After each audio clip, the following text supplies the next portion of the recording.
নমস্কার বন্ধুরা, গল্পের চিলেকোঠা পরিবারে আপনাদের সকলকে স্বাগত জানাই। আমি সায়নী। আজ আপনাদেরকে পাঠ করে শোনাব বিখ্যাত সাহিত্যিক শ্রী সুবোধ ঘোষ রচিত গল্প ৩ অধ্যায়। গল্পটি কেমন লাগলো কমেন্টে জানাবেন। যদি ভালো লাগে লাইক করবেন, আর যদি চ্যানেলে নতুন হয়ে থাকেন সাবস্ক্রাইব করবেন। তবে চলুন আর দেরি করব না, শুরু করি আজকের গল্প শ্রী সুবোধ ঘোষ রচিত ৩ অধ্যায়।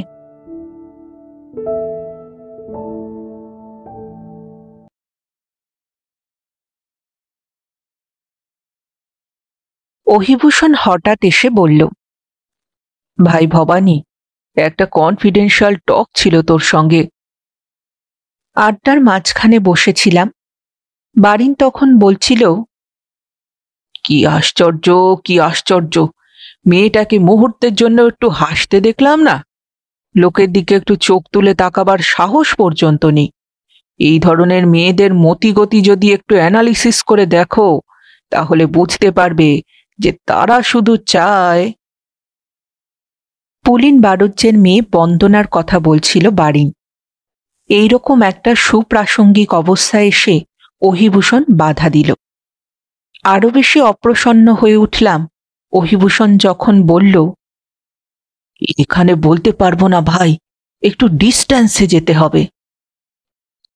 এই রকম বিশ্রীভাবেই অযথা ইংরেজি বলে অহিভূষণ। ইদানিং আরো বেশি করে বলে। অবশ্য আমরা জানি অহিভূষণের লেখাপড়া 4th ক্লাসের চৌকাঠও পার হয়নি। ওহি আজও যে আমাদের ক্লাবে ও আড্ডায় আসে, সেটা তার নিজেরই আগ্রহ।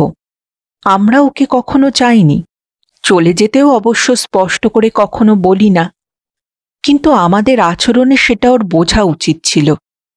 ওহি যেন আমাদের তাচ্ছিল্যগুলোকে একেবারেই গায়ে মাখে না, সব জেনে শুনেই সে আমাদের সঙ্গে মেশে।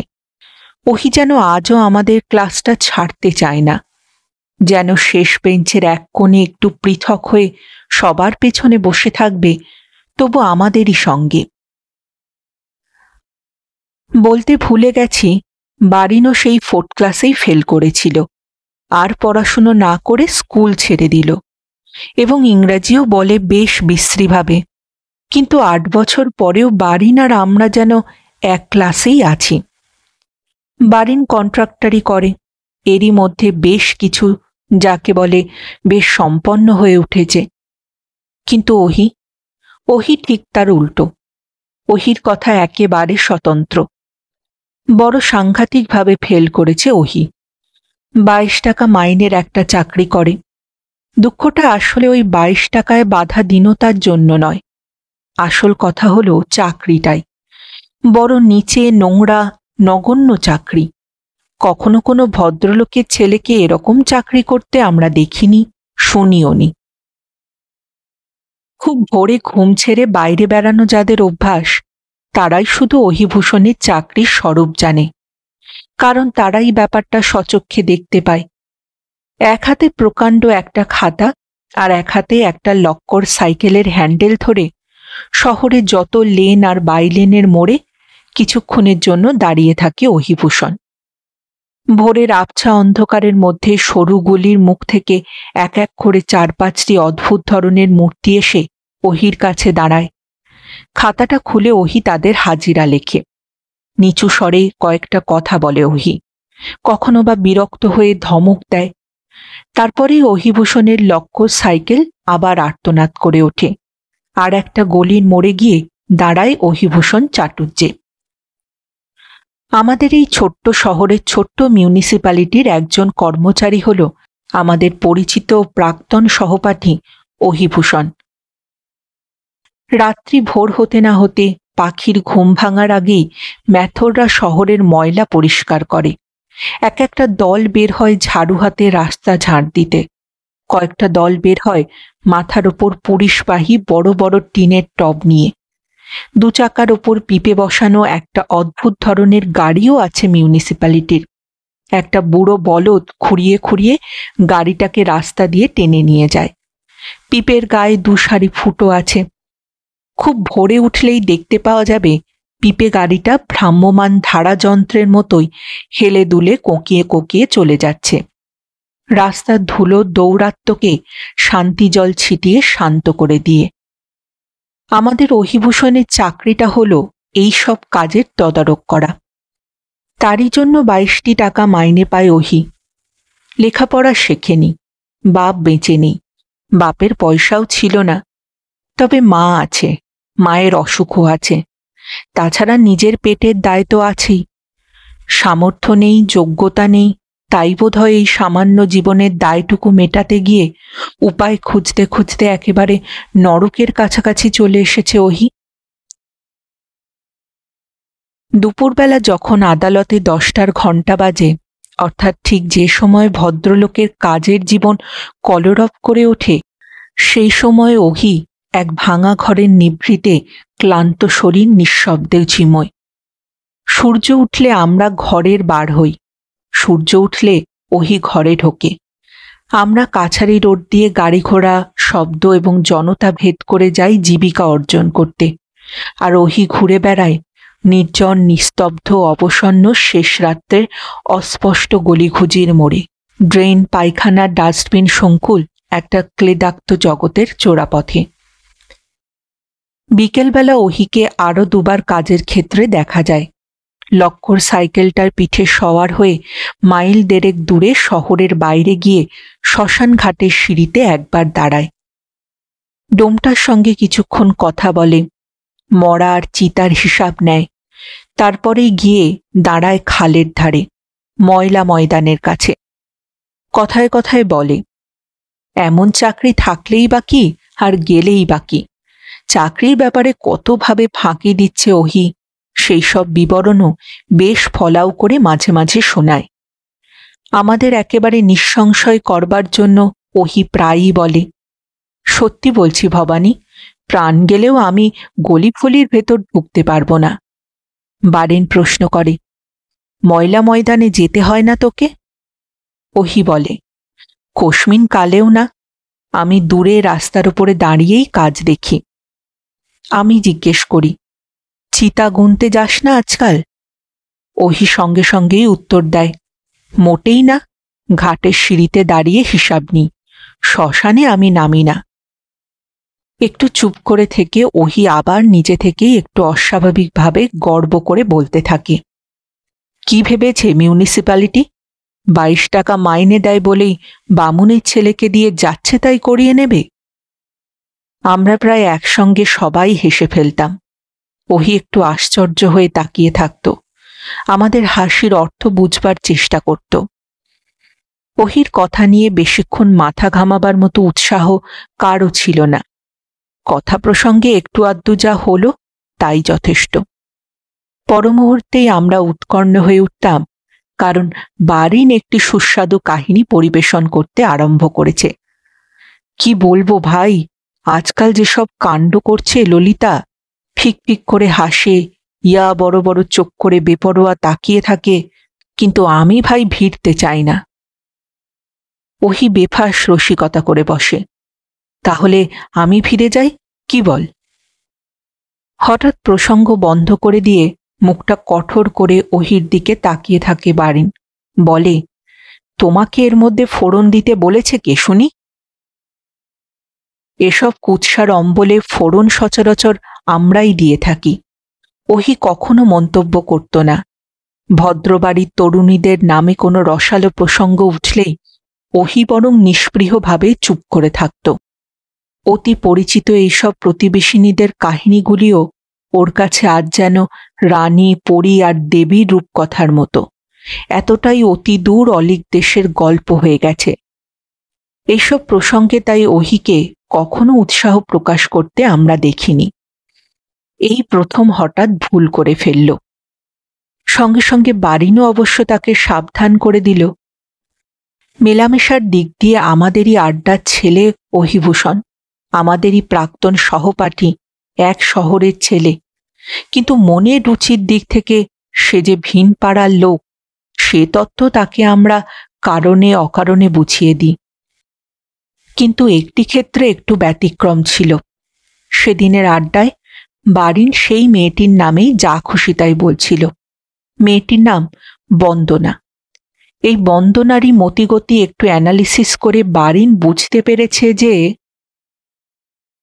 বন্দনার নামে যখন কথা উঠত, তিলমাত্র ভদ্রতার সংকোচ বা শ্রদ্ধার বালাই কেউ অনুভব করত না, বিশেষ করে বারিন। বন্দনাকে একটু ভালো করেই আমরা চিনে ফেলেছি যেন, তাই অবিশ্বাস করবার মতো কোনো প্রশ্ন থাকতে পারে কষ্ট করে এতটা ভাববার কোনো দরকার ছিল না আমাদের।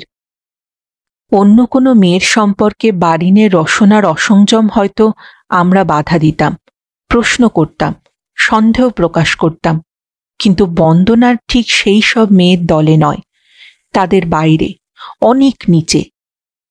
যদিও আমাদেরই পরিচিত পুলিন বাড়ুজ্যের মেয়ে বন্দনা, বন্দনার চারিত্রিক রহস্য নিয়ে সবাই আফসোস করত, কটূক্তি করত, ঘৃণায় ছটফট করে উঠত, কখনো বা একঝাঁক রসিকতার মাছি ভনভন করে উঠত। ওহিও হেসে মাথা নেড়ে মন্তব্য করত, ডোবালে ডোবালে, ভদ্র সমাজের নাম ডুবিয়ে ছাড়লে ছুঁড়ি। শুধু এই একটি ক্ষেত্রে ওহির অধিকারের সীমা স্মরণ করিয়ে দেবার কথা আমাদের কারও মনে হতো না। এক্ষেত্রে ওহির অধিকার যেন পরোক্ষভাবে আমরাও স্বীকার করে নিয়েছিলাম। বন্দনাকে কুৎসা করার এই সমানাধিকার পেয়ে ওহিও যেন ধন্য হয়ে যেত, মুখ খুলে রসিকতা করত। এই একটি সুযোগকে বারবার সদ্ব্যবহার করে ওহি উপলব্ধি করত সে আমাদেরই মধ্যে একজন। শুধু সন্ধে হলে ওহি একবার আমাদের আড্ডায় আসে, না এসে পারে না। নেশারে মানুষ যেমন সন্ধে হলে একবার সুরির দোকানে না যেয়ে পারে না, ওহির অবস্থাটাও বোধহয় সেই রকম।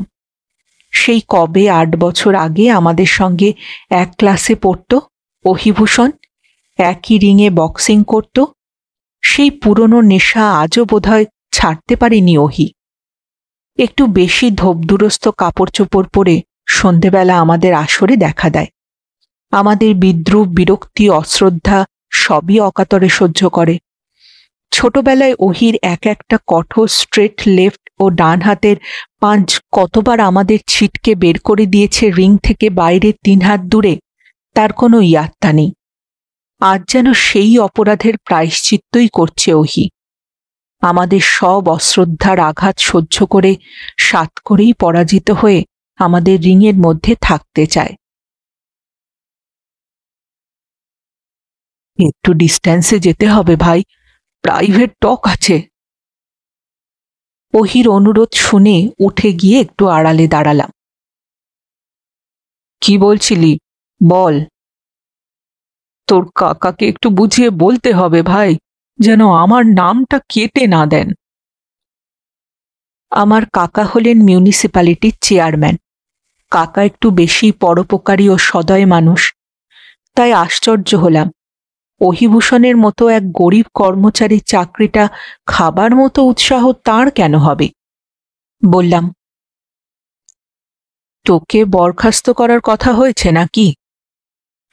বরখাস্ত নয় রে ভাই, আমার নামটা কেটে দিচ্ছেন।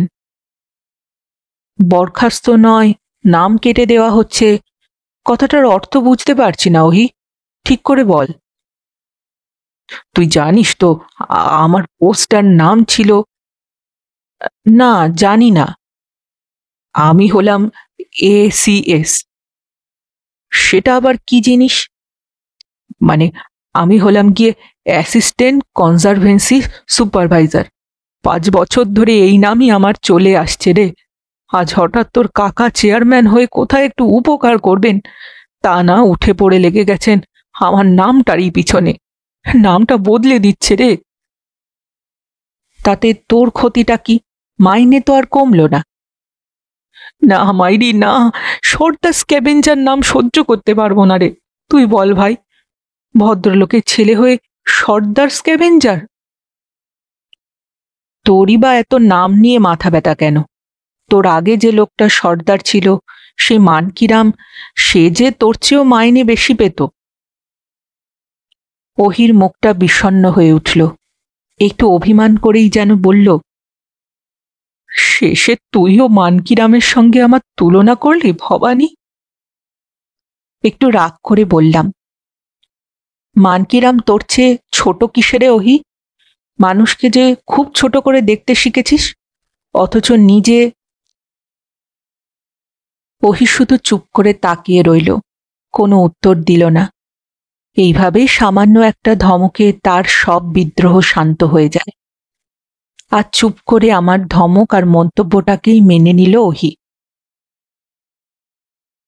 বাড়িতে ফিরে এসে ওহির কথাটা কেন জানি বারবার মনে পড়ছিল। কাকাকে হেসে বললাম, ওহি নামে আপনাদের মিউনিসিপ্যালিটির একজন প্রকাণ্ড অফিসারের ডেজিগনেশনটা নাকি আপনি খারিজ করে দিচ্ছেন? কাকা উত্তর দিলেন, ওই নামটা আইনত চলে না, বুঝলে? ওই নাম থাকলে মাইনে ও গ্রেড আইন মাফিক করতে হয়। তাছাড়া তাহলে ওহির চাকরিও থাকে না, কেননা অ্যাসিস্ট্যান্ট কনজারভেন্সি সুপারভাইজার রাখতে হলে ট্রেনিং নেওয়া পাশ করা লোক চাই। ওহির তো সেই সব যোগ্যতা নেই। কিন্তু সর্দার স্ক্যাভেঞ্জার নামটা সত্যিই বড় বিশ্রী। গরিব হলেও ভদ্রলোকের ছেলে তো, ওহির মনে বড় লেগেছে। কাকা দুঃখিত হয়ে বললেন, কি করব বলো তো, কোনো উপায় নেই যে। ওহির মাইনে 3 টাকা বাড়িয়ে দেবার ক্ষমতা আছে আমার, বাড়িয়ে দেব, কিন্তু ওই পোস্টটা ওভাবে ওই নাম দিয়ে রাখবার উপায় নেই যে, আইনে বাধে। কিন্তু ঘরে বসে ওহির গলার স্বর শুনতে পেয়ে আবার ঘটনাটা নতুন করে মনে পড়ে গেল। কাকার সেরেস্তায় এসে ওহি কাকাকে সেই অনুরোধ নিয়েই আবার পাকড়াও করেছে। ওহি বলছিল, আমার এই পোস্টের নামটা বদলে দেবেন না কাকা বাবু? কাকা বোধহয় একটু বিরক্ত হয়েই বললেন, কেন হে কাকা বাবু?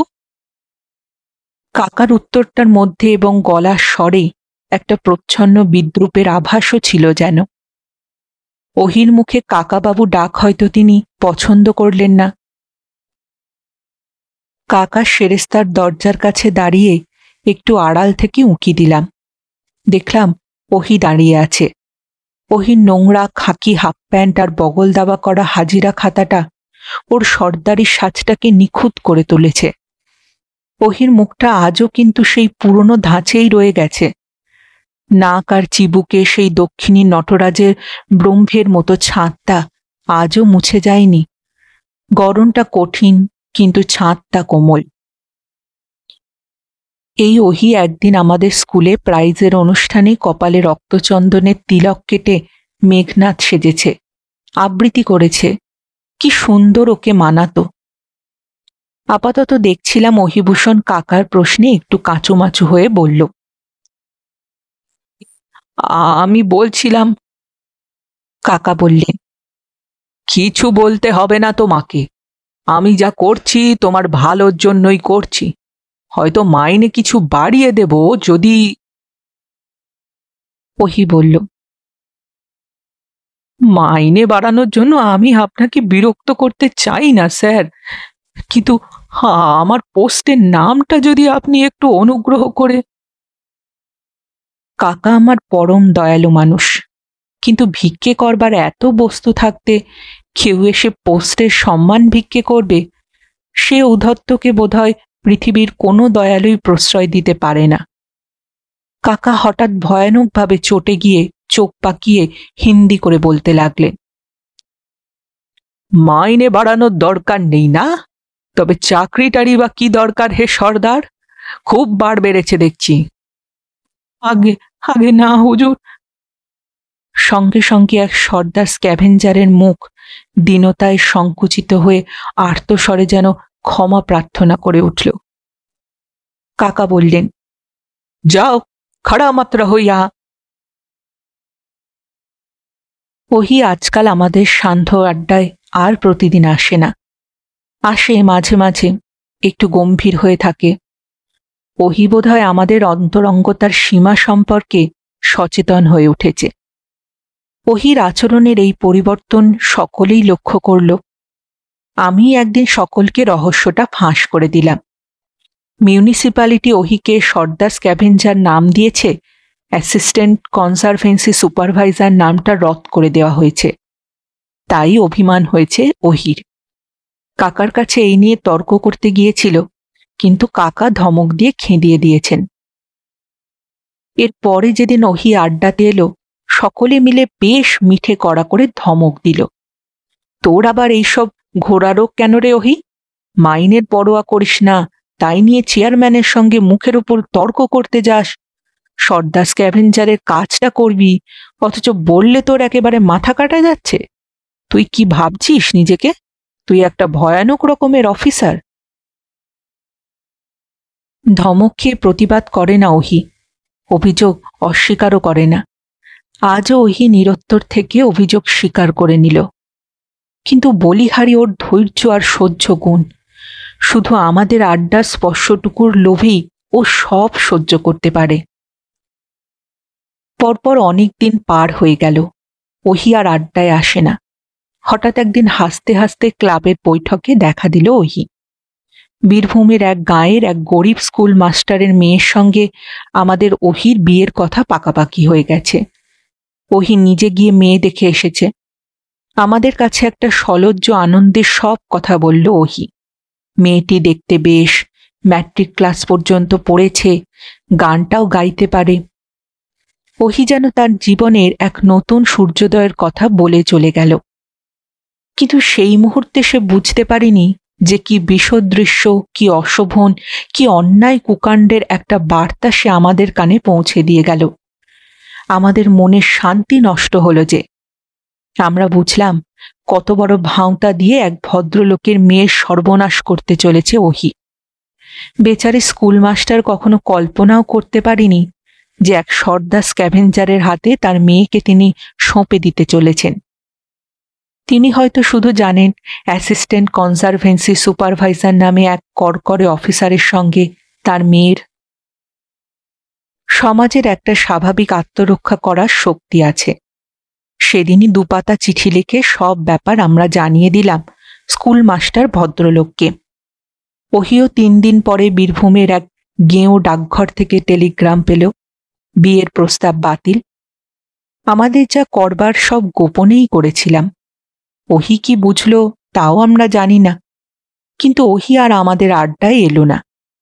1 মাসের মধ্যে নয়, 1 বছরের মধ্যে একবারও নয়। এতদিনে সত্যি করে বিচ্ছিন্ন হয়ে গেল ওহি। মনুষ্যত্বের দিক দিয়ে বোধহয় অনেকদিন আগে থেকেই বিচ্ছিন্ন হয়ে গিয়েছিল ওহি। শুধু ধোপদুরস্ত কাপড় পরে জোর করে ভদ্রলোক সাজবার চেষ্টা করত। অল্প দিনের মধ্যে আমরা দেখলাম, হ্যাঁ, খাঁটি সর্দার স্ক্যাভেঞ্জার বটে ওহি। হাজিরা খাতা বগলে নিয়ে গলিতে গলিতে নিঃসংকোচে ঘুরে বেড়ায়। শ্মশানের চড়ায় নেমে চিতা গুনে আসে। ময়লা ময়দানের মাঝখানে দাঁড়িয়ে ট্রেঞ্চ কাটায়। দ্বিতীয় অধ্যায় পুলিনবাবু আর বন্দনা ঠিক এই ধরনের সমস্যাকেই একবার জটিল করে তোলবার চেষ্টা করল। দেনা দৈন্য আর বেকার অবস্থায় জীবনের 12 আনা ভাগ সময় পণ্ড করে দিয়ে পুলিন বাণিজ্যে শেষকালে জুতোর দোকান খুলেছিলেন। আমরা দেখতাম পুলিনবাবুর দোকানে মেজের ওপর 3-4 জন মুচি সকাল দুপুর সন্ধে জুতো সেলাই করে। একটা কাঁচের আলমারি ছিল দোকানে, তার মধ্যে নতুন চামড়ার বান্ডিল সাজানো, ক্রোম, উইলো কাপ, কিড আর সামোয়া। দোকান ঘরের মধ্যেই কিছুটা স্থান ভিন্ন করে একটা ভালো মেহগনি টেবিল আর চেয়ার নিয়ে বসে থাকতেন পুলিনবাবু। টেবিলের পাশে আবার একটা সুন্দর রঙিন পর্দা ঝুলিয়ে দিয়েছিলেন। এখানে বসলে মুচিদের আর ঠিক পাশাপাশি বা মুখোমুখি দেখতে পাওয়া যায় না। ওই রঙিন পর্দাটা যেন পুলিনবাবুর মনের একটা সতর্ক ও জাগ্রত শ্রেণী মর্যাদার প্রতীকের মতো ঝুলত। মুচিদের কর্মভূমি থেকে তিনি যেন স্পষ্ট করে তার জীবনের আসরটুকু সযত্নে ভিন্ন করে রাখতেন। শত হোক পরলোকগত ত্রৈলোক্য পণ্ডিতের নাতি তো। 7 পুরুষের কৌলিক চেতনাকে একটা উপার্জনের দায়ের সঙ্গে একাকার করে দিতে পারেন না তিনি। 3 জন মুচির মধ্যে একজনকে তিনি মিস্ত্রি বলে ডাকতেন। আলমারি থেকে চামড়া বার করে মাপ নিয়ে মুচিদের দেওয়া, খদ্দেরের পায়ের তলায় কাগজ পেতে মাপ এঁকে নেওয়া ইত্যাদি সব কাজ মিস্ত্রিই করত। জুতোর দোকানে জুতোর সঙ্গে কোনো সম্পর্ক রাখেন না পুলিনবাবু। তার সম্পর্ক শুধু দোকানত্বর সঙ্গে। এর চেয়ে বেশি নিচে নামতে পারেন না যে পুলিনচন্দ্র বাড়ুজ্জে। এই পুলিনবাবুর মেয়ের নামই হলো বন্দনা। এই শহরে স্কুলেই পড়েছে। এপাড়ার ওপাড়ার মেয়েদের সঙ্গে মিশে কোনো কালে মহিলা সমিতির বাৎসরিকীতে অভিনয়ও করেছে। 4 বছর আগের কথাই যদি ধরা যায়, আমার ভাগ্নির বিয়েতে বন্দনা একাই গান গেয়ে বাসর জমিয়েছে। বন্দনা স্কুল বান্ধবীরা অনেকেই আজ আর বাপের বাড়িতে নেই। শ্বশুর বাড়ি থেকে তারা মাঝে মাঝে যখন আসে, সবারই সঙ্গে তাদের দেখা সাক্ষাৎ হয়। শুধু দেখা হয় না বন্দনার সঙ্গে। বন্দনা আজ সেই পুরাতন সখিত্বের বৃত্ত থেকে অনেক দূরে সরে গেছে। বন্দনার খোঁজ বড় কেউ রাখে না। বন্দনা এখন কি বস্তু হয়ে দাঁড়িয়েছে সবাই জানে সে কথা।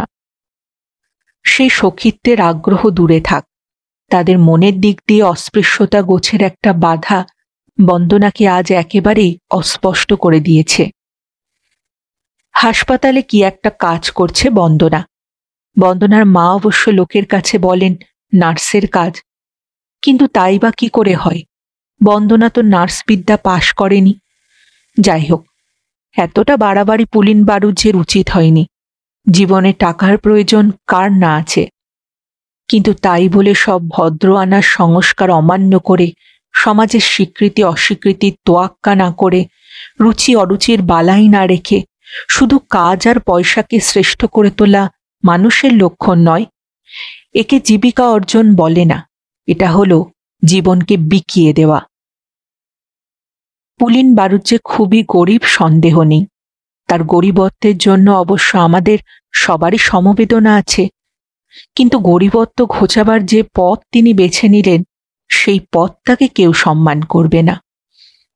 পুলিনবাবু বোধহয় তার ভবিষ্যৎটা বুঝতে পারেননি, নইলে এতটা স্পর্ধা তার হতো না। কিন্তু অতি অল্প দিনেই তিনি বুঝলেন, এবং মর্মে মর্মে বুঝলেন। কাকা একদিন আমাকে ডেকে বললেন, হ্যাঁ রে ভবানী, পুলিন চামারের দোকানে জুতো টুতো কেমন তৈরি করে? বেশ ভালো। কাকা অক্লেশে যে কথাটা বললেন, তাতে হঠাৎ একটা শখ পেলাম যেন। আজ 1 বছরের জন্য পুলিন বাড়ুজ্জে কাকার কাছে কত সহজ আর স্বাভাবিক নিয়মে পুলিন চামার হয়ে গেছে। বিব্রতভাবে উত্তর দিয়েছিলাম, হ্যাঁ ভালোই তৈরি করে। কাকা বললেন, তাহলে এবার পুজোর সময় পুলিন চামারকেই অর্ডার দিস। কথাটা যেন বাতাসে ছড়িয়ে পড়ল। ঠাট্টা করে নয়, বেশ সহজভাবেই সকলে পুলিন বাড়ুজ্জেকে পুলিন চামার বলতে থাকল। পুলিনবাবু নিশ্চয়ই সকর্ণে কথাটা শুনেছেন। এখন বুঝুন তিনি এই নতুন উপাধির গৌরব প্রতি মুহূর্তে তিলে তিলে উপভোগ করে প্রায়শ্চিত্ত করুন।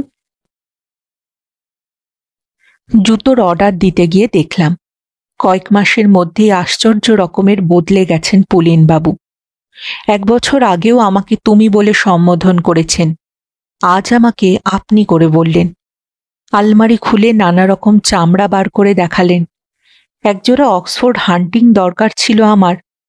পুলিনবাবু খুশি হয়ে আমার পায়ের তলায় একটা কাগজ পাতলেন, পেন্সিল দিয়ে মাপ এঁকে নিলেন।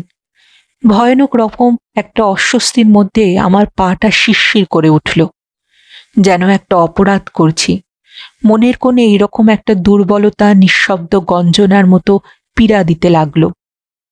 এইরকম অপ্রস্তুত অবস্থায় দাঁড়িয়ে দেখলাম পুলিনবাবু আমার পায়ের কাছে মাথা ঝুঁকিয়ে জুতোর মাপ নিচ্ছেন। পুলিনবাবুর হাতের পেন্সিল এক অপার্থিব তুলির মতো সুরসুরি দিয়ে আমার পায়ের পাতার চারিদিকে ঘুরছে। আমি দেখছিলাম প্রৌঢ় পুলিনবাবুর কাঁচা পাকা চুলে ভরা মাথাটা আমার হাঁটুর কাছে হেঁট হয়ে আছে। এর পরেও দেখেছি সেই মেহগনি টেবিলের চেয়ার আর রঙিন পর্দাটা নেই, মিস্ত্রি নেই। পুলিনবাবু মেঝের ওপর জুত করে বসে নিজেই কাঁচি দিয়ে হিসেব মতো চামড়া কেটে মুচিদের দিচ্ছেন। পুলিন চামারের দোকান সত্যিই সার্থক হয়ে উঠেছে এতদিনে। বন্দনাকে আমরা প্রায়ই দেখতে পেতাম, কখনো পায়ে হেঁটে, কখনো বা রিকশায় চড়ে হাসপাতালে যায়। বারিন সবচেয়ে বেশি চটে যেত বন্দনার সাজসজ্জার নিষ্ঠা দেখে। নার্সদের অ্যাসিস্ট্যান্ট 20 টাকা মাইনে, তার জুতো, শাড়ি আর ব্লাউজের এতটা বাহার একটু বিসদৃশ্য ঠেকে বইকি। তার উপর মাঝে মাঝে আবার রিকশায় চড়ে। আমরা অবশ্য বন্দনার পক্ষ নিয়ে কখনো কখনো বারিনকে প্রতিবাদ করতাম, একটু রিকশা চড়লই বা, এতটা পথ এই দুপুরে রোদে চলাফেরা করা একটা মেয়ের পক্ষে কম কষ্টকর নয়। বারিন একেবারে ক্ষেপে উঠত, থাক থাক, আমাকে আর শেখাতে এসো না কেউ। জমকালো শাড়ি আর রিকশার পয়সা যে এমনিতেই হয় না, সে তত্ত্ব কি আমি বুঝি না? পথে বন্দনার সঙ্গে আমাদের মুখোমুখি যখন দেখা হতো, লক্ষ্য করেছি বারিন আমাদের সঙ্গে থাকলে বন্দনা কখনো ভুলেও চোখ তুলে তাকাত না, একটু সংকুচিত হয়ে মুখটা অন্যদিকে ঘুরিয়ে নিত। কখনো বা চকিতে মুখটা বিবর্ণ হয়ে উঠত, যেন হঠাৎ ভয় পেয়েছে।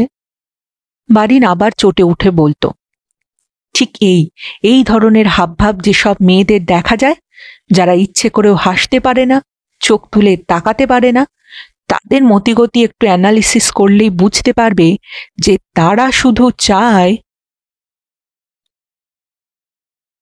পুলিনবাবু তো এরই মধ্যে দমে গিয়ে একেবারে অমানুষ হয়ে গেছেন, কিন্তু পুলিন গিন্নি দম্বার পাত্রী নয়। যে কোনো পরিচিতা প্রতিবেশিনীর সঙ্গে দেখা হলে আলাপক্রমে একবার নিজের বংশগর্ভটাকে বড় করে এবং আলাপিতাকে একটু নিচু ঘর প্রমাণ না করে তিনি শান্ত হন না। প্রয়োজন হলে সৌজন্য ভুলে ঝগড়া করতেও কুণ্ঠিত হন না। যেসব বুড়ি নির্জলা একাদশী করতে পারে না, তাদের গায়ে পড়ে দুকথা শুনিয়ে দিয়ে আসেন তিনি। তাকে কেউ আমল দেয় না, তবুও গায়ে পড়ে সবাইকেই বিব্রত করেন। পুলিনবাবু আর বন্দনার ঠিক উল্টোটি হলেন এই পুলিন গিন্নি। কোন বামুন বাড়িতে এক ফোঁটা গঙ্গা জল নেই, কারা তিথি নক্ষত্র মানে না, কার মেয়ের অলগ্নে বিয়ে হয়ে গেল, সব খবর রাখেন এই পুলিন গিন্নি, এবং সবাইকেই তার জন্য কটূক্তি করতে ছাড়েন না।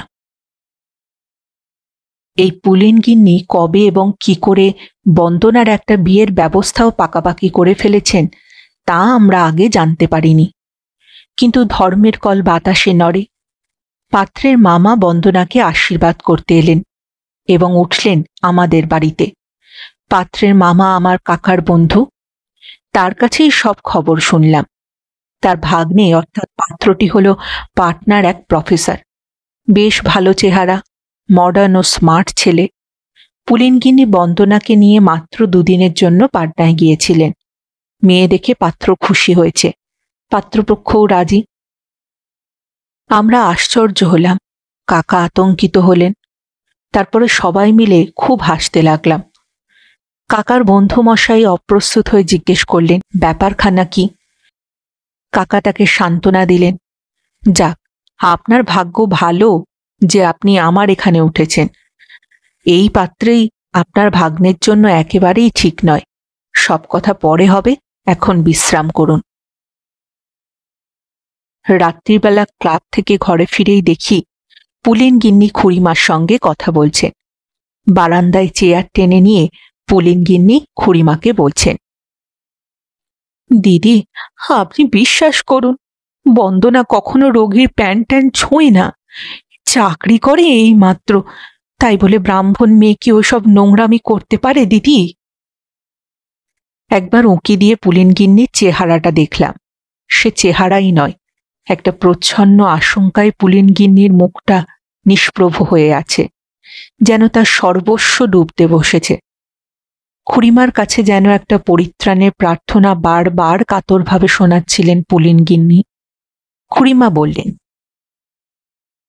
এসব কথা আমায় বলে লাভ নেই গো, কর্তারা যা ভালো বুঝবেন তাই হবে। পুলিন গিন্নি যেন ফুপিয়ে উঠলেন।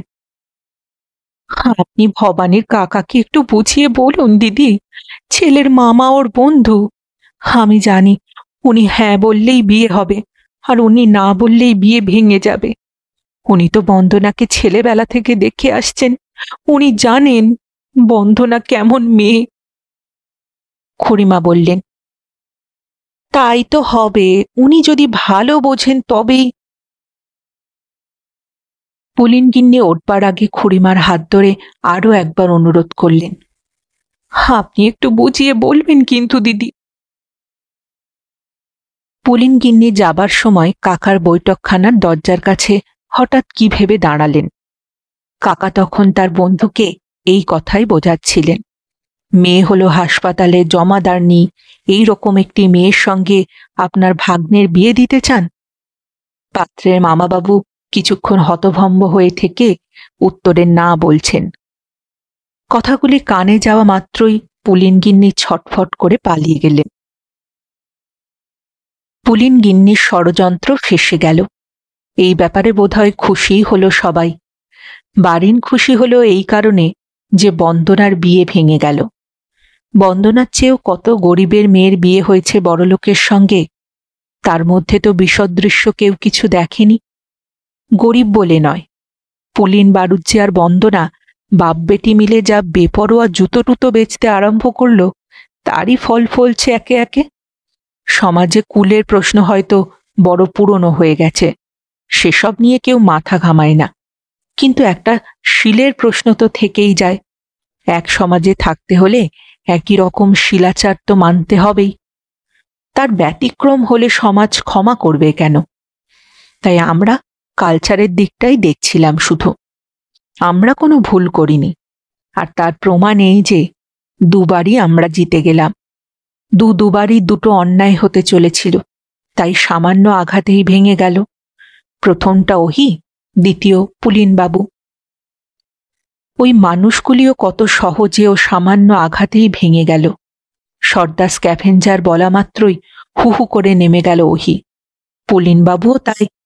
চামার নামে শুধু একটা কথায় কথাই যেন চামারই হয়ে গেলেন সত্যি করে। আসলে ওদের মনুষ্যত্বটাই স্ক্যাভেঞ্জার ও চামার হয়ে গেছিল অনেক দিন আগেই। আমরা শুধু মুখোশটা খুলে দিয়েছি। আমাদের কোনো দোষ নেই। অপবাদ দিয়ে আমরা ওদের মিথ্যে করে দিয়েছি, এ কথাটা সত্য নয়। এবং যেটুকু শিক্ষা আমাদের বাকি ছিল, তাও অল্প দিনের মধ্যে চরম করেই শিখিয়ে দিল বন্দনা। হৃদয় ভেদি একটা সংবাদ শুনতে পেলাম। সতু তাদের চাকরটাকে হাসপাতালে ভর্তি করতে গিয়েছিল। কম্পাউন্ডার এসে 2 টাকা ঘুষ নিয়ে গেল। কোথা থেকে বন্দনাও এসে নির্লজ্জ নিষ্কম্প স্বরে চাইল, আমারও পাওনা আছে, আমাকেও 1 টাকা দিতে হবে। এরপর শশীদের বাড়িতে রোগিণী দেখতে লেডি ডাক্তার এসেছিলেন, তার সঙ্গে এসেছিল বন্দনা। লেডি ডাক্তার নিলেন ফি 8 টাকা, বন্দনা পেল 1 টাকা। এই ন্যায্য পাওনা ছাড়া অক্লেশে বকশিসও দাবি করে বসল, আরও কিছু দিতে হবে। শশীর বাবা কৃপণ মানুষ, বারবার আপত্তি তুললেন, কিন্তু বন্দনা জেদ ছাড়ল না। অপ্রস্তুত হয়ে অবাক হয়ে শশী তাড়াতাড়ি নিজের পকেট থেকে 8 আনা বকশিস দিয়ে উদ্ধার পেল। সতু আর শশীর কাছে এই কাহিনী আমরা শুনলাম, বুঝলাম সত্যিই মনে প্রাণে জমাদারনি হয়ে গেছে বন্দনা। আমাদের মনেও আর তাই কোনো অনুশোচনা নেই। যা করেছি ভালোই করেছি। অহিভূষণকে, বন্দনাকে ও পুলিনবাবুকে আমরা ঘৃণা করি না, কিন্তু সর্দার স্ক্যাভেঞ্জার, জমাদারনি ও চামারকে আমরা আমাদের রুচিগত জীবনের আসরে ও বাসরে গ্রাহ্যও করতে পারি না। কোনো অন্যায় করিনি আমরা, ওদের তো কোনো ক্ষতি করিনি। ওদের জীবিকাই ওদের কালচারকে নষ্ট করেছে। ওরা যা ওরা তাই, আমরা শুধু নিজেদেরকে বাঁচিয়েছি। অনেকদিন পরে এই সমস্যাটা হঠাৎই 3য় অধ্যায়ে পৌঁছে গেল। কিরকম যেন অদ্ভুত হয়ে উঠল। ক্লাবে গিয়ে দেখলাম টেবিলে 10-12টা রঙিন লেফাফাবদ্ধ চিঠি পড়ে আছে। বিয়ের চিঠি। ওহির সঙ্গে বন্দনার বিয়ে। ওহি আমাদেরকে নেমন্তন্ন করেছে। বিশ্রী রকমের একটা অস্বস্তি বোধ করছিলাম আমরা। কি অদ্ভুত কাণ্ড! ওহির সঙ্গে বন্দনার বিয়ে, এই কি উচিত হলো? কিন্তু কেন উচিত নয়? এই বিয়ে সমর্থন করতে আমরা কোনো আনন্দ পাচ্ছি না, কিন্তু অসমর্থন করারও তো কোনো হেতু খুঁজে পাচ্ছি না। বারিন অযথা রেগে পাগল হয়ে উঠল। বারিনের মতে এটা হলো ওহির সর্বনাশ। বারিন চেঁচাতে লাগলো, শত বাজে লোক হোক ওহি, তবু বন্দনার মতো জমাদারনির সঙ্গে ওর বিয়ে হতে পারে না। সতু ও শশী তার চেয়েও জোরে চেঁচিয়ে উত্তর দিল, বন্দনা যতই যা তা হোক, কোনো সর্দার স্ক্যাভেঞ্জারের সঙ্গে ওর বিয়ে হওয়া উচিত নয়। দুপক্ষরই আচরণ বড় গর্হিত, হৃদয়হীনতার মতোই লাগছিল। ওদের নিয়ে আমাদেরই কেন মাথা ব্যথা এত? ওরা সরে গেছে, ওরা আমাদের কেউ নয়। ওদের জীবিকা ভিন্ন, তাই ওদের জীবনও ভিন্ন। তাই ওদের কথা নিয়ে এতটা বিতণ্ডা করা আমাদের পক্ষে অনধিকার চর্চা নয় কি? কিন্তু কার মনে কি আছে সে কেই বা বলতে পারে। পরের মঙ্গলের গরজেই আমরা সবাই ব্যস্ত হয়ে উঠলাম। সতু ও শশী পুলিনবাবুর কাছে বেনামি চিঠি ছাড়ল, যেন এ বিয়ে না হয়। এত ভালো মেয়ে আপনার, তার জন্য কিনা ওই সর্দার স্ক্যাভেঞ্জার পাত্র। বাড়ির 4 পাতা চিঠি লিখল ওহিকে, সাবধান, নিজে সর্বনাশ করো না। বন্দনার মতো জমাদারনি মেয়েকে তুমি চেনো না? যেসব মেয়ে ইচ্ছে করেও হাসতে পারে না, চোখ তুলে ভদ্রভাবে তাকাতে পারে না, তাদের মতিগতি সম্বন্ধে একটু অ্যানালিসিস করলে দেখতে পাবে যে তারা শুধু চায়। তাহলে কি এই বিয়ে ভেঙে যাবে? এর আগে দুবার তাদের বিয়ে আমরা ভেঙেছি, আমাদের নাগালের মধ্যে তারা এসেছিল তাই। আজ কিন্তু ঘটনা সে নিয়মের মধ্যে নেই। তারা নিজেদের পৃথিবীতে শক্ত হয়ে দাঁড়িয়েছে। তবে তবে কি আর কোনো উপায় নেই? ওহির বিয়ের নিমন্ত্রণ লিপি অর্থাৎ সেই রঙিন খামের চিঠিগুলি ক্লাবের টেবিলের ওপরেই পড়েছিল। কেউ আগ্রহ করে তুলে নেয়নি, সঙ্গেও নিয়ে যায়নি। কোনো প্রয়োজন হয়তো ছিল না। প্রতি সন্ধ্যায় তাস খেলবার সময় মাত্র 2টি করে সেই রঙিন চিঠির সদ্ব্যবহার করতাম আমরা। সিগারেটের ছাই ফেলবার জন্য কোনো পাত্র তাড়াতাড়িতে যখন পাওয়া যেত না, এহেন সংকটে গোটা 2 রঙিন খামই ভরসাধারের কাজ করত। তাস খেলা শেষ হলে ক্লাবের মালি এসে শতরঞ্চি গুটিয়ে রাখত। ছাই ঠাসা রঙিন খাম দুটো ছুঁড়ে ফেলে দিত বাইরে। ওহি আর বন্দনার বিয়ে নিয়ে তর্জন গর্জন, ধিক্কার, ভ্রুকুটি সবই যেন কেন জানি হঠাৎ চাপা পড়ে গেল। ওহির বিয়ের মতো একটা ঘটনা, এ কি নিজের তুচ্ছতায় নিজে চাপা পড়ে যাচ্ছে? মাত্র কদিন আগে যারা এই ব্যাপার নিয়ে ক্ষুব্ধ হয়েছিল, তারাও যেন আজ ভয় পেয়ে চুপ করে গেছে। বারিন, সতু আর শশী এ বিষয়ে কোনো কথাই বলে না। শেষ রঙিন খামটা যেদিন আমাদের তাসের আড্ডা থেকে ভস্মাবশেষ নিয়ে অদৃশ্য হয়ে গেল, সেদিন হঠাৎ আমার একবার কৌতূহল হয়েছিল, ওহির বিয়ের দিনটা যেন কবে। তারপরেই মনে হলো, জেনেই বা কি হবে। সন্ধ্যের দিকে খুব জোরে বৃষ্টি হয়ে থেমে গেল। ধীরে ধীরে বাড়ি থেকে বের হয়ে রাস্তায় এসে দাঁড়ালাম। তারপর রওনা হলাম। আজ রাত্রেই ওহির বিয়ে। কেমন করে যেন তারিখটা সঠিক জানতে পারলাম, জানি না। তবু বুঝলাম পুলিনবাবুর বাড়ির দিকেই চলেছি, একা একা, অন্ধকারে, চুপি চুপি। অন্ধকারে একটু দূরে দাঁড়িয়েই দেখছিলাম বরের আসরে বসেছিল ওহি। ছোট্ট একটি শামিয়ানা, ওপরে একটি বেলোয়ারি ঝাড়ের আলো জ্বলছে, 2টি ছোট ছোট কার্পেটও পাতা। তার ওপরে বসে আছে জনা কয়েক বরযাত্রী। মিউনিসিপ্যালিটির মুন্সি হীরালাল, রামনাথ পানওয়ালা, অক্ষয় ময়রার ছেলে গোলক, আরও ওই ধরনের কয়েকজন। সবাই বেশ ভালো মতো সাজগোজ করে এসেছে, বেশ সজ্জনের মতো বসে আছে। আজ আবার অনেক বছর পরে ওহির খুশি খেয়ে যেন রিং থেকে বাইরে ছিটকে পড়েছি। ওই রিংয়ের ভেতর ওহি এখন সর্বেশ্বর। শামিয়ানার নিচে যেন এক ভিন্ন পৃথিবীর শান্ত আলো ফুটে রয়েছে। সেখানে সবচেয়ে স্পষ্ট হয়ে আছে ওহি। দক্ষিণী ব্রোঞ্জের চিবুক আর কপালের ওপরে চন্দনের ছিটে লেগে রয়েছে। কি সুন্দরী না দেখাচ্ছে ওহিটাকে। পিঁড়িতে বসিয়ে বন্দনাকে বিয়ের আসরে নিয়ে আসা হলো। বন্দনাও আশ্চর্য করল। লাল চেলির শাড়ি জড়ানো সলজ্জ ও সন্ত্রস্ত একটা মূর্তি ধনুকের মতো বেঁকে রয়েছে। তীর নেই, কলরব নেই। আস্তে একবার শাঁখ বাজল। সকল ভদ্র আনা ষড়যন্ত্রের আবর্জনা সরিয়ে পুলিনবাবুর বাড়ির বাগান আর উঠোনের এক কোণে আজ একটা নতুন সংসারের রূপ স্পষ্ট ও কঠিন হয়ে উঠেছে। ইতিহাসের দেবীবর ঘটক আড়ালে আড়ালে মেল বেঁধে দিয়েছে। কাকা আর ক্লাবের সুগভীর সমাজতন্ত্র এখানে এসে চরমভাবে ভুয়ো হয়ে গেছে। হঠাৎ দেখলাম আমার পাশে কতগুলি অপরাধী দাঁড়িয়ে আছে। সতু, শশী আরো একে একে সবাই এসেছে, কিন্তু বারিন কই? একটু পরেই দেখলাম বারিনও আসছে, কিন্তু আমাদের পাশ কাটিয়ে চলে গেল সে। তবু আমাদের যেন দেখতে পেল না। বিয়ের আসরটার দিকে এক লক্ষ্য রেখে ধীরে ধীরে এগিয়ে গেল বারিন। একেবারে আসরের সামনে গিয়ে দাঁড়ালো। হিন্দুস্থানি পুরুত তখনও জোরে চেঁচিয়ে মন্ত্র আবৃত্তি করে হোম করছিলেন। দেখলাম বারিন হাঁ করে ওহির দিকে তাকিয়ে আছে। বারিনকে দেখতে পেয়ে ওহির সারা মুখে অদ্ভুত একটা হাসি উজ্জ্বল হয়ে উঠল। বন্দনার মাথাটা আরও হেঁট হয়ে পড়ল। কিছুক্ষণ সেখানে দাঁড়িয়ে থেকে বারিন উঠে বারান্দায় গিয়ে দাঁড়ালো। দেখলাম পুলিন গিন্নির সঙ্গে বারিনের একটা বচসা বেঁধেছে। পুলিন গিন্নি হাসছেন, বারিন হাত নেড়ে চেঁচিয়ে যেন এক দফা ঝগড়া করছে। পুলিনবাবুও হাসছেন।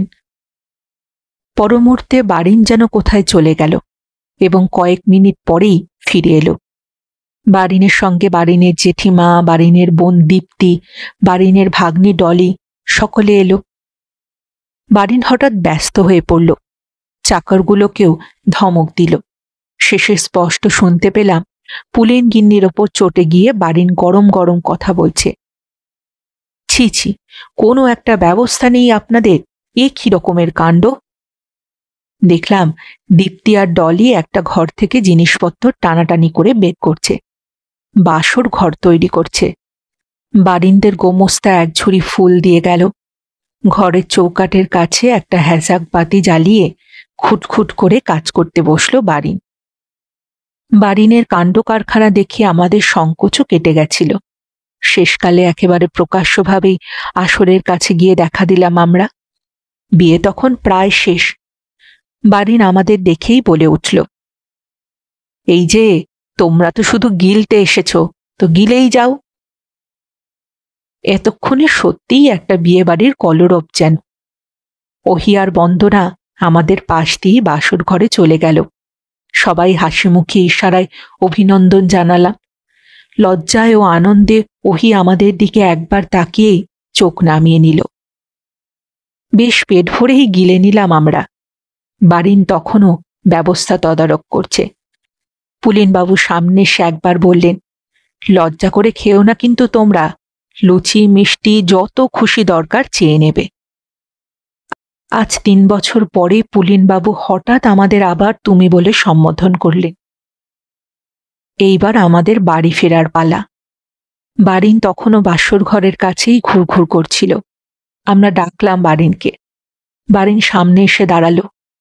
বড় বেশি ক্লান্ত দেখাচ্ছিল বারিনকে। কপালটা ঘেমে আছে, আস্তে আস্তে হাঁপাচ্ছে। মাথার উস্কো খুস্কো চুলের ছায়ায় ওর চোখ দুটো যেন অন্ধকারে লুকিয়ে থাকবার চেষ্টা করছে। আমরা জিজ্ঞেস করলাম, আর কতক্ষণ থাকবে তুমি? চলো না এবার। বারিন সেই মুহূর্তেই ঘাবড়ে গিয়ে যেন ব্যস্ত হয়ে পড়ল। আমাদের বলল, না না, আমি এখন যাব না, আমার অনেক কাজ। বারিনের বাড়াবাড়ি দেখে আমরা বিরক্ত বোধ করছিলাম। হয়তো আরেকটু পরেই রেগেও উঠতাম, কিন্তু তার আগে বারিন নিজের থেকেই বেফাঁস বলে উঠল, খুব কষে চটাচ্ছি, কিন্তু আশ্চর্য মেয়ে। সকলে একসঙ্গে আশ্চর্য হয়ে প্রশ্ন করলাম, কাকে চটাচ্ছ? কার কথা বলছো? কে হাসছে? হঠাৎ সাবধানী হয়ে উঠল বারিন, সামলে গেল। সেই পুরাতন স্লথ বিদ্রুপের সুরে একটু লঘু কুৎসার হাওয়া জাগিয়ে শুধু কথার চালাকিতে শেষবারের মতো আমাদের ফাঁকি দেবার চেষ্টা করে বলল, তোমাদের মিসেস চ্যাটার্জি আবার কে? ফাইন হাসছে কিন্তু, যাই বলো। আর বলবার কিছু নেই আমাদের। বারিনকে রেখে আমরা রওনা হলাম। আরো কিছুক্ষণ থাকুক বারিন। আজ যেন ওর অন্তরাত্মা চরমভাবে হেরে গিয়ে প্রায়শ্চিত্ত করছে। আজ বোধহয় বারিন সত্যি অ্যানালিসিস করে বুঝতে পেরেছে যে এই ধরনের মেয়েরা যারা চোখ তুলে তাকাতে পারত না, ইচ্ছে করেও হাসতে পারত না, তারা শুধু চায় যে